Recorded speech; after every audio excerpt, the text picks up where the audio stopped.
I speak to a lot of different audiences all the time, but I really love speaking to HR groups because I find that inside of organizations around the world, it's largely HR that is driving a lot of these initiatives. In other words, when people think of the future of work in general, a lot of the times they turn to folks such as yourself, the HR teams, to try to get advice on what that means and what that looks like. So I think there's never been a more exciting time to be in HR than now. But at the same time, I also think that never before have we needed HR to not think and act and be like HR. In fact, I want to encourage you guys to think of yourselves as not being in human resources, but being more in human transformation. And sometimes this is hard for us to kind of conceptualize because we're kind of in the day-to-day, we're always in the HR grind.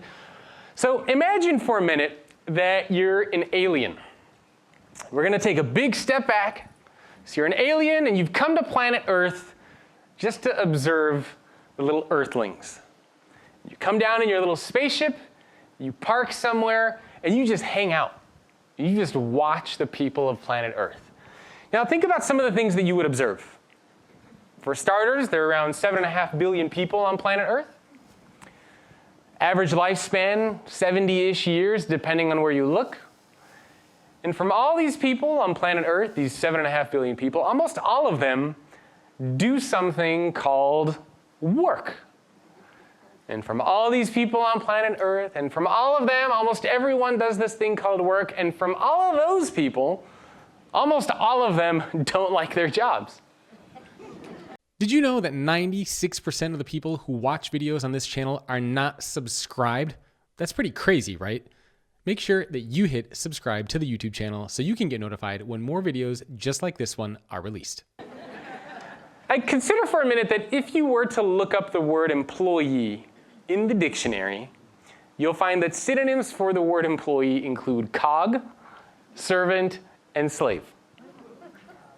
From our dictionary, right? These are the synonyms that we use to associate the word employee. But it doesn't get any better for managers. If you were to look up the word manager in the dictionary, synonyms include slave driver, boss, and my favorite one, zookeeper. Actual synonym for boss. And if you look up the word work in the dictionary, you'll find that synonyms include daily grind, drudgery, and struggle. Now, if you put these three things together, we are all cogs working for you zookeepers as we go about our daily struggle. Wow, work sucks. Right? There's no other way to say it. And this is the mentality that organizations have used for decades, for 10, 50, 100, 150 plus years. We've literally built our organizations on top of these outdated ways of thinking about work. Has anybody seen the movie Office Space? Has anybody not seen the movie Office Space? Okay, recommendation for your next gathering is you screen Office Space together for the few that haven't. But it's a comedic film, right? I mean, you're supposed to watch it and laugh, but a lot of people watch it as if it's some kind of a documentary. And I literally see people watching that and going, yep, that's my life, right? But it's supposed to be a comedy. It's supposed to be something that we make fun of. Now, thankfully, we're starting to see a lot of transformations going on in the world of work to kind of move away from that office space-like mentality. And organizations, for a long time, have always tried to use kind of two mechanisms as a way to attract and retain people. The first thing that companies have always done quite effectively is they tell very compelling stories about what it's like to work there. I mean, you go ask any company that you don't have a personal relationship with. You ask any company what it's like to work there, they're all going to tell you the same thing. It's great, it's wonderful, the managers love you, great technologies, flexible work, coaching and mentoring programs. Everybody says this. And it's kind of not true, right? I mean, we know it's not true. I like to think of this as sort of the online dating syndrome. Now, before I got married, I tried online dating.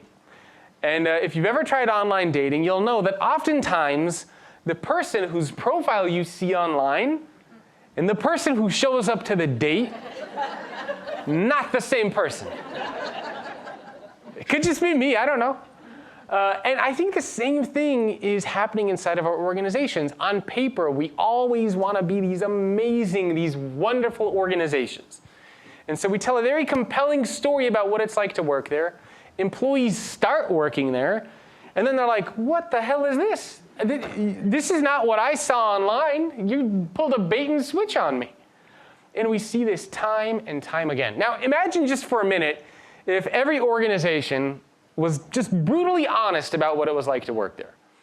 And when you have a candidate that's interviewing and they ask you what it's like to work at Cox, you were brutally honest with them and said, well, it says 40 hours a week, you're probably going to do 60.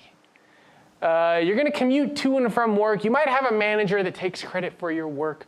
We have a flexible work program, but you can't take advantage of it because it's stigmatized and you're going to be considered being lazy and that you don't like to work, so don't do that. Why don't you just sign here? We'd love to have you start on Monday. Nobody's going to say yes, right? Nobody. So that's why every company always says these wonderful things about what it's like to work there. Now, I looked at 252 companies in my most recent book on employee experience. And I categorized and scored and ranked all these 252 companies, which include all the Fortune 100, the Fortune 100 best places to work, Glassdoor's top 50 large organizations to work for, and a couple others. And so I know that there are some companies out there that are truly great, and there are some companies out there that just suck. And they both describe themselves the same way.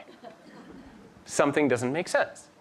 So that's kind of been the first way that we try to attract and retain talent, right? We tell a very compelling story, and we paint this wonderful picture.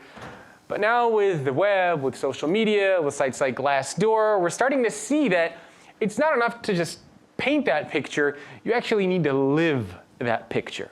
And I think this is what's forcing so many organizations around the world to truly take a step back, see how they describe themselves, and say, you know what? We actually need to be that company. We can't just say we're that company. Now, the second thing that companies around the world have always done, and I'm sure you guys are doing this internally, is they invest in something known as employee engagement programs. Right? You guys have employee engagement programs, I'm assuming, inside of your respective divisions and teams. And this has been a great concept for decades, right? For decades, companies around the world have invested in this. But the weird thing is that although we've never spent more time and money and resources investing in employee engagement, the scores globally have either gone nowhere or in some cases they've gone down. And so you have to wonder, what's going on? How does that make any sense? You would think that if you spend more time, more money, more resources in something, that you would see improvement, right? But we don't. And why don't we see that improvement? It's because inside of most organizations, they view employee engagement as an adrenaline shot. So what do I mean when I say adrenaline shot? Now, we can all agree, I hope, that on day one, when somebody starts working for Cox, nobody ever says, this place sucks. Right? On day one, nobody says, God, what did I do?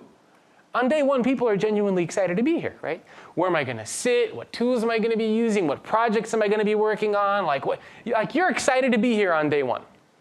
And something happens over time where your satisfaction gradually goes down. And right around here, most companies decide that they want to do an annual employee engagement survey. If you're lucky, it's every year. I've been to some companies where they do it every 3 years. But usually, you do your annual engagement survey. And you get the scores back, and you get a 62. And the organization panics, and they say, that's not cool. And they turn to HR, and they say, hey, guys, you got to get that up to, like, I don't know, a 96? Something. Make it a high score. We need a high score.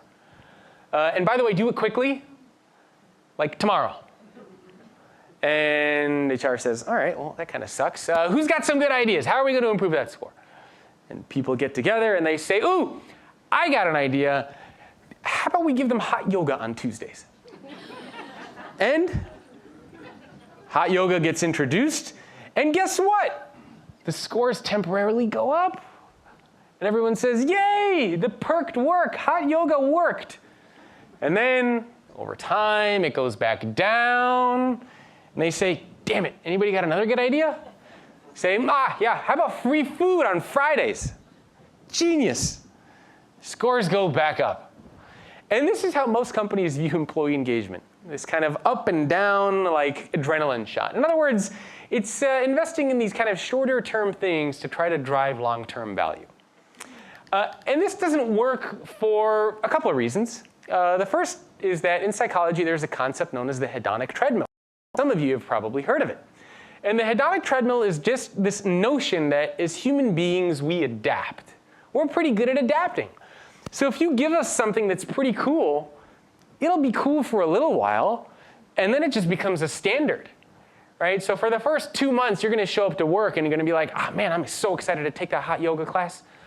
And then after a couple months, you're going to be like, meh, what else you got?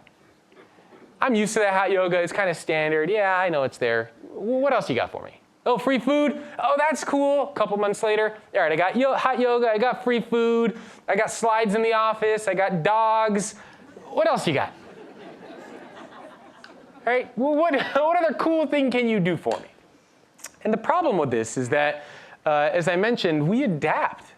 So if you focus on perks and these kind of like shiny, cool things, employees get used to it, and then there's just no way that you can keep meeting those demands. I mean, imagine for a minute that you're in a relationship with somebody simply because you get nice stuff. Right? You get nice, beautiful, wonderful, expensive gifts. What happens when one day the person can't provide you that nice gift? You're out of there. You're gone. You're going to go elsewhere. And this is what happens inside of organizations around the world. When you condition your employees to be inside of your organization because of things that they get, it's an unhealthy relationship. And when they don't get that thing, they go to somebody else who can provide that thing.